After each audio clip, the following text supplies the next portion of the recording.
भिवानी की 19 साल की टीचर मनीषा की रहस्यमयी मौत का मामला पूरे प्रदेश में चर्चा का विषय बना हुआ है।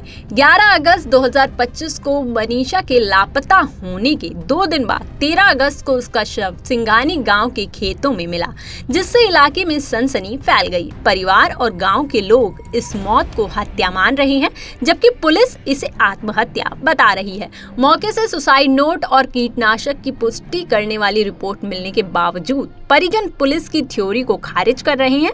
कई दिनों तक ये मामला पूरे देश में तमाम मीडिया चैनलों पर छाया रहा। हर तरफ इस मामले की चर्चा होती रही। सभी के जुबान पर बस एक ही नाम था कि मनीषा को जल्द से जल्द इंसाफ मिले।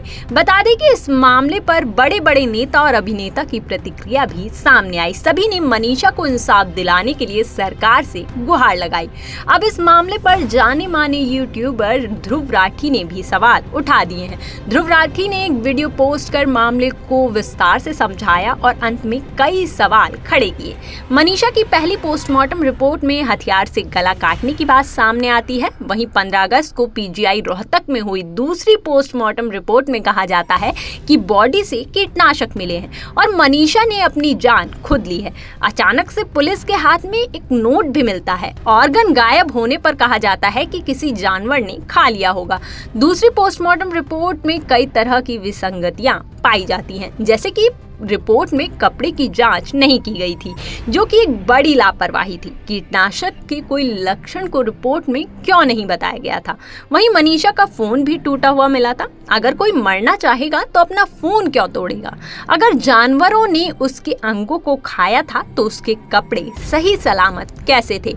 2 पोस्टमार्टम रिपोर्ट में इतनी सारी अलग अलग बातें कैसे हो सकती हैं। सवाल यही है कि क्या मनीषा के परिजनों को न्याय मिलेगा या फिर ये केस भी अनसुलझा रह जाएगा।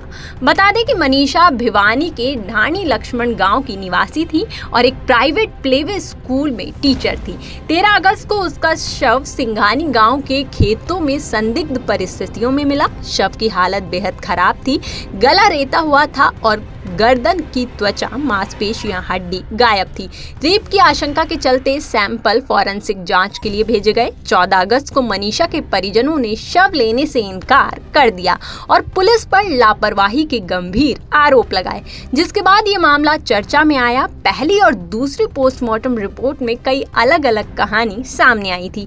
पहली पोस्टमार्टम रिपोर्ट में धारदार हथियार से हमले की बात कही गई थी। वहीं दूसरी पोस्टमार्टम रिपोर्ट में कीटनाशक मिलने की बात सामने आई थी, जिसके बाद परिजनों के दबाव में तीसरी पोस्टमार्टम रिपोर्ट दिल्ली के एम्स में किया गया था।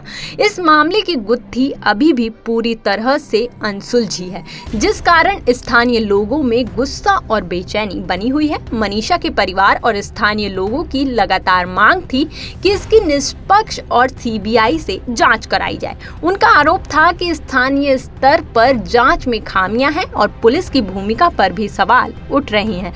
इस दबाव के चलते सरकार ने बड़ा कदम उठाते हुए जांच सीबीआई को सौंप दी। अब मनीषा की मौत के अनसुलझे राज से सीबीआई ही पर्दा हटाएगी।